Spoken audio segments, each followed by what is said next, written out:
Une publication est. C'est une triste nouvelle qui a été annoncée ce jeudi 7 octobre puisqu'Étienne Moujotte s'est éteint à l'âge de 81 ans. Il était une figure emblématique du paysage audiovisuel français et avait pris sa retraite en 2018, après plus de 50 ans de carrière dans l'audiovisuel. Suite à l'annonce de sa mort, de nombreux hommages ont été publiés, dont celui de François Bayrou qui n'est pas passé inaperçu. Sur son compte Twitter, l'ancien ministre de la Justice française a simplement écrit « Étienne Moujotte, j'aimais bien cet homme ». Dans les commentaires, les internautes se sont rapidement moqués « Merci pour ce bel hommage émouvant François, j'ai épuisé mon stock de Kleenex tellement cet hommage m'a bouleversé ou encore je ne m'attendais à rien mais je suis quand même déçu », peut-on lire. La mort d'un grand-père. C'est en tant que journaliste pour le quotidien Paris-Normandie où Étienne Moujotte avait commencé sa carrière. Par la suite, il avait rejoint France Inter puis Europe 1 avant de devenir le vice-président du groupe TF1 à la fin des années 1980.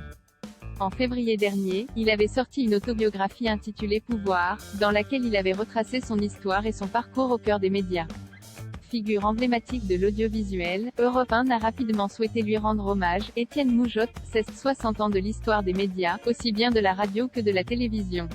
C'était le prototype même d'un journaliste avec un flair exceptionnel, a d'abord déclaré Charles Villeneuve à l'antenne avant d'ajouter, ce qui le guidait d'abord, c'était son bon sens et son sens aigu de l'actualité politique, qu'elle soit française ou internationale. Nous avons été pour une large part influencés par lui et dans notre métier et sur le plan de la vie tout court. C'est toute une histoire à succès, qui disparaît avec lui, a-t-il conclu. Étienne Moujotte, contre quelle maladie s'était-il battu? C'est en 1987 que Étienne Moujotte doit faire face à une grande maladie à laquelle il aurait pu succomber. À seulement 47 ans, il est victime d'un cancer de la gorge. Bien heureusement, il a vaincu ce cancer mais a toutefois dû faire face à quelques séquelles puisque celle-ci a eu un impact sur sa voix.